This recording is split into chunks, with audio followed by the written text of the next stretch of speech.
They see my disability, I see my ability. They call me disabled, I call myself differently abled. There are some incidents that happen in your life. Those incidents break you, deform you, but they mold you into the best version of you. And the same thing happened to me. I was 18 years old when I got married. My father wanted me to get married. And all I said was, if that makes you happy, I'll say yes. And of course, it was never a happy marriage.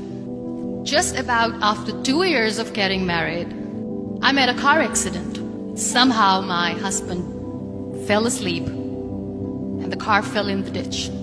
He managed to jump out, saved himself. I'm happy for him. But I stayed inside the car and I sustained a lot of injuries. The list is a bit long, don't get scared.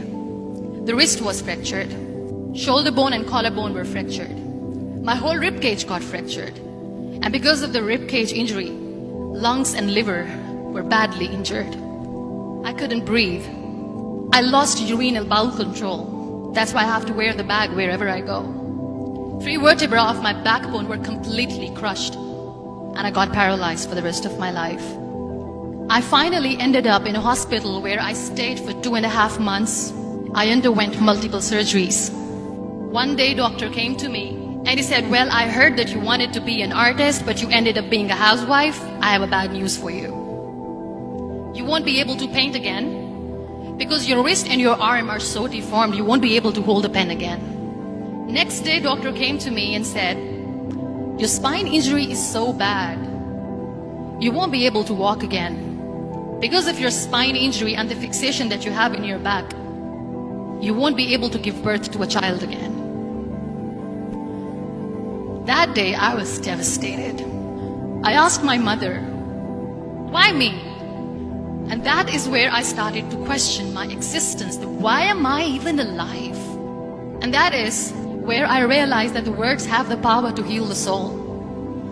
My mother said to me, this too shall pass. God has a greater plan for you. I don't know what it is, but He surely has. And in all that distress and grief, somehow or the other, those words were so magical that they kept me going.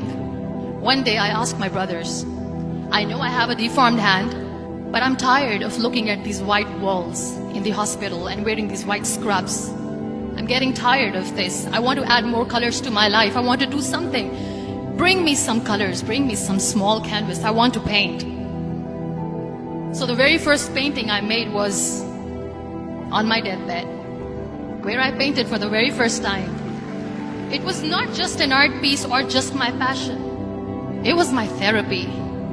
And then I was discharged and I went back home. And I went back home and I realized that I have developed a lot of pressure ulcers on my back and on my hip bone. I was unable to sit. There were a lot of infections in my body, a lot of allergies. So doctors wanted me to lie down on the bed straight for not 6 months, for not 1 year, for 2 years. I was bedridden, confined in that one room, looking outside the window, listening to the birds chirping and thinking maybe there will be a time when we'll be going out with the family and enjoying the nature. That was the time where I realized how lucky people are. That is the time where I realized that the day I'm going to sit, I'm going to share this pain with everyone to make them realize how blessed they are, and they don't even consider them lucky. That day I decided that I'm going to fight my fears. We all have fears. Fear of unknown, fear of losing people, fear of losing health, money. We want to excel in career, we want to become famous, we want to get money. We are scared all the time. So I wrote down one by one all those fears. And I decided that I'm going to overcome these fears one at a time. You know what was my biggest fear? Divorce. I was trying to cling on to this person who didn't want me anymore, but I said no. I have to make it work. But the day I decided that this is nothing but my fear, I liberated myself by setting him free. And I made myself emotionally so strong that the day I got the news that he's getting married, I sent him a text that I'm so happy for you and I wish you all the best. And he knows that I pray for him today. Number 2 was, I won't be able to be a mother again. And that was quite devastating for me. But then I realized there are so many children in the world, all they want is acceptance. So there is no point of crying, just go and adopt one. And that's what I did. People think that they will not be accepted by the people because we, in the world of perfect people, are imperfects.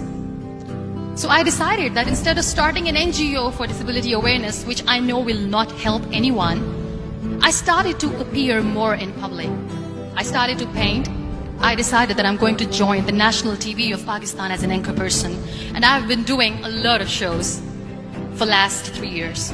I became the National Goodwill Ambassador for UN Women Pakistan, and now I speak for the rights of women, children. We talk about inclusion, diversity, gender equality, which is a must. Every time I go in public, I always smile. It's always a big toothy smile on my face, and people ask me, don't you get tired of smiling all the time? What's the secret? I always say one thing, that I have stopped worrying about the things that I have lost, the people that I have lost. Things and people who were meant to be with me are with me. And sometimes, somebody's absence makes you a better person. Cherish their absence. It's always a blessing in disguise. Live your life fully. Accept yourself the way you are. Be kind to yourself. Be kind to yourself. I'll repeat, be kind to yourself, and only then you can be kind to others.